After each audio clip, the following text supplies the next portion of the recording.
Hey y'all, it's your girl Show. We are back for another book video, and today we are discussing 10 books that pulled me back into reading, whether it be within a year or when I got back into reading many years ago. It doesn't matter. But these are 10 books that got me back in shape and brought me back to reading and just all the enjoyment that comes with it. So the first book I have to start with Legendborn. Legendborn by Tracy Deonn. This is a monumental book for me. And I still have not finished the series where it is right now because I'm scared and I don't want to finish it yet. But I have all of the books, and I remember it was my first time reading a fiction book after not reading fiction in so long. I was in grad school and I decided to start a book club within the Black student group that we had on campus in Texas, and we chose that book. And that book took us through there. But it was a wonderful adventure, and honestly, I hadn't read a fiction book in so long that I forgot just how good people could tell stories. And Tracy is forever like this for me now. Like, she's one of my favorite authors to this day because of that book and the rest of the series. So I am fully grateful for Tracy's writing because it really brought me back. And Bree, okay, amazing journey. Honestly, she took me through there. And the root magic, the Arthurian legend, mythology, like the storytelling was just immaculate. All right, so the second book I have is All About Love by Bell Hooks. If you have not heard of this book, I definitely recommend looking it up. It is nonfiction, but it is honestly, I would have to say it's a must read, like just for life, like just for you.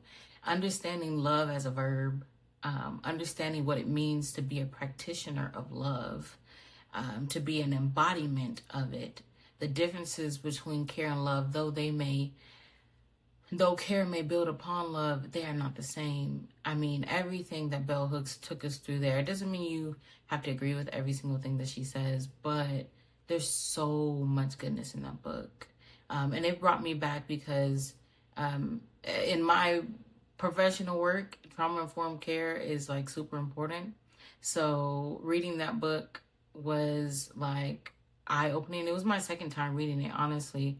But I think the first time I read it, I was a younger adult. And the second time I read it, I was a little more into my adulthood. And it hits you differently. So I definitely would recommend that one. The third book I would say is Sisters of the Lost Nation by Nick Medina. This was the first book that I read with my book club.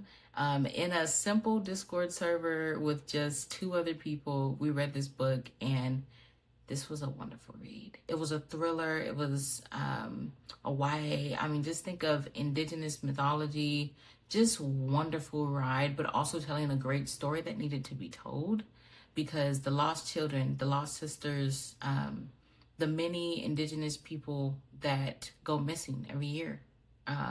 This book really brought that to life. And next, we have Cinderella is Dead by Kaylin Bayron. Honestly, Kaylin is a top author for me at this point too, but Cinderella is Dead really took already great story with Cinderella. I mean, I love Disney and all the other stuff, but it took an already great story and just honestly it made it better.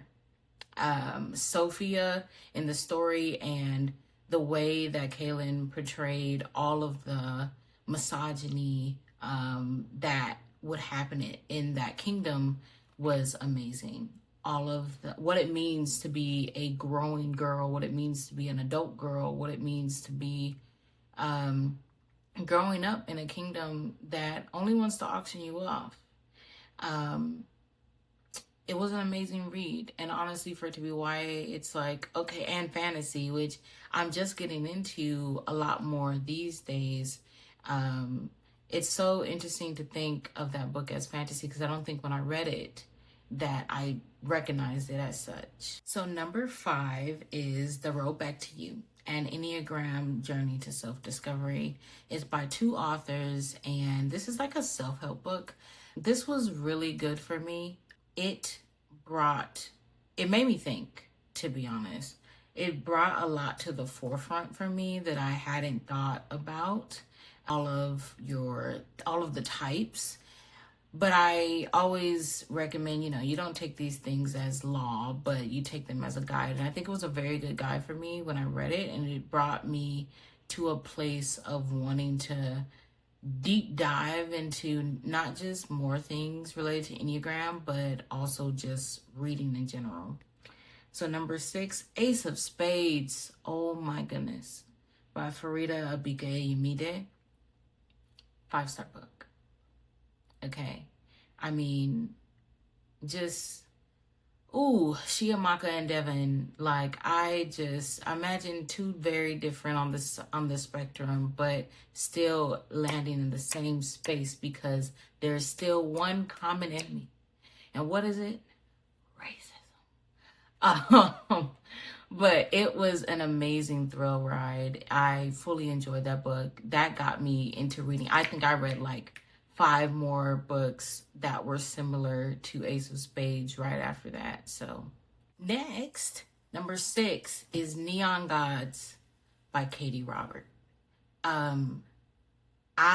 This is the first book in her Dark Olympus series, and I also read this with my book club. This was, I think, our 2nd book after Sisters of the Lost Nation, and this made me get into Katie Roberts' books. Now, honestly, I think even though we are way far into the series now, that Neon Gods is still the best book. That's just my opinion, but it is so well written, and I love the retelling of Hades and Persephone. I love the way they meet in this story, and Hades is a man in this story.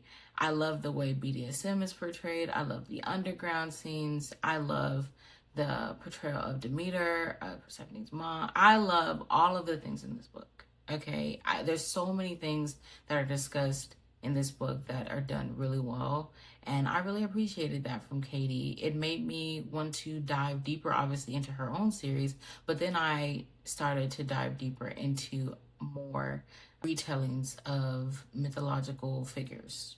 Number 8, we have Blood Circus by Camilla Victoire. I don't know what I was expecting from this book when I chose it. I don't know, but all I know is that I enjoyed the hell out of the ride, okay? It was a well-written YA fantasy, which is so interesting because it's like being a grown adult, and so many of the books on this list are actually YA, is what brought me back to reading or got me out of a slump or whatever it was. And Blood Circus was such a great, interesting way into fantasy. The female main character was very, how should I put this? It's like she got thrust into so much shit and she didn't know what was going on, but she had to figure out so many things that happened, or so many reasons why people were treated in different ways. I hope I'm pronouncing this right because it was the Clunes. The Clunes is Klujn. That were a really big piece of this story. And I have to read Iceman because for a year I did not know that this was a part of a series. So number 9, we have Girls Weekend by C.M. Nascasta. A series, because I read the whole series, a series that I would have never expected to read. It is a monster romance and the first for me in my life. And it was very intriguing. That's all I'm going to say. It was very intriguing. It made me want to read the rest of the series, but I definitely also looked into some of the other books written by C.M. Nascasta, and, you know, hey, go look it up if you're interested. That's all I'm going to say. Last but certainly not least, a book I've read a very long time ago. A Part of Your World, A Twisted Tale by Liz Braswell. I don't know if you guys have read that series, but it is a series of a bunch of twists and retellings of your modern Disney stories. And this one specifically is covering The Little Mermaid, hence Part of Your World. And Little Mermaid just happens to be my favorite princess. It has always been my favorite princess. I love all of the 3 movies and everything. So I just had to read this book. Even though technically it's not the first book in the Twisted Tales series. But when I read it, I was super intrigued. Because the twist, which I'm not going to spoil, is very, very interesting. And so I think I just love retellings, and maybe a retelling is what gets me back into reading, because it's always interesting to like look back and compare different books by different authors at different times during different time periods with the same characters that are still doing different things or figuring out different problems. So I really love that. So those are my 10 books that got me back into reading, and let me know yours down below. Thank you for sticking through this video, and I will see you guys next time. And last